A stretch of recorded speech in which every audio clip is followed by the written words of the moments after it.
तमिलनाडु में तंजावुर जिले के पास चित्राकुडी गांव में एक इतिहासकार ने नंदी बैल की मूर्ति और एक सिर रहित भगवान विष्णु की पत्थर की मूर्ति की सदियों पुरानी मूर्तियों की खोज की है। नंदी की मूर्ति आनंद कावेरी नहर के पास एक धान के खेत में गड़ी हुई थी। இங்கே ஒரு பெரிய சிவாலயம் இருந்து ஒரு காலகட்டத்தில் சுத்தமாக அழிஞ்சு போயிருக்குது. எந்த இடத்துல இருந்துங்கிற தடயங்கள் நம்ம தேட வேண்டிய நிலையில் இருக்கிறோம். அதை சார்ந்த ஒரு நந்தி, அந்த நந்தி ஒரு பேராசிரியர், தனியார் கல்லூரி பேராசிரியர் முனைவர் சத்யானுங்கிற அவங்களுடைய வயலில் இருக்குது. அவங்க கொடுத்த தகவலில் தான் அங்கே போய் ஆய்வு செய்யும்போது கிட்டத்தட்ட 9ஆம் நூற்றாண்டு அல்லது 10ஆம் நூற்றாண்டை சார்ந்த சோழர் காலத்து நந்தி பாதி புதைந்த நிலையில் இருக்குது.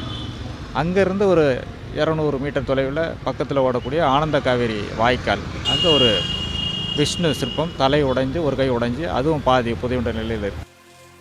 इतिहासकार के मुताबिक नंदी की मूर्ति का निर्माण पल्लव युग के दौरान किया गया होगा, जबकि बिना सिर वाली विष्णु की मूर्ति चोल युग की हो सकती है। பின்னாடி ஒரு கோயில் எழுப்பியிருக்கிறாங்க, சிவன் ஆலயம் ஒன்று இருக்குது. அந்த கோயிலில் பல்லவர் காலத்தை சார்ந்த நந்தி கோயிலுக்கு உள்ளே வச்சுருக்கிறாங்க. அப்போ 7ஆம் நூற்றாண்டை சார்ந்த நந்தியும் இருக்குது, அதில் கல்வெட்டு பொறிப்பு இருக்குது. பிற்காலத்தை சார்ந்த சோழர் காலத்து நந்தி வயலில் புதைஞ்சு கிடக்கு, ஒரு விஷ்ணு வாய்க்கால் கரையில் இருக்குது. எல்லாம் வரலாற்று முக்கியத்துவம் வாய்ந்த பகுதி இது என்பதை காட்டுவதற்கு எடுத்துக்காட்டாக அமைகின்றது. इतिहासकार का मानना है कि इस जगह पर और खुदाई की जानी चाहिए, क्योंकि यहाँ से और भी ऐतिहासिक चीजें मिल सकती हैं।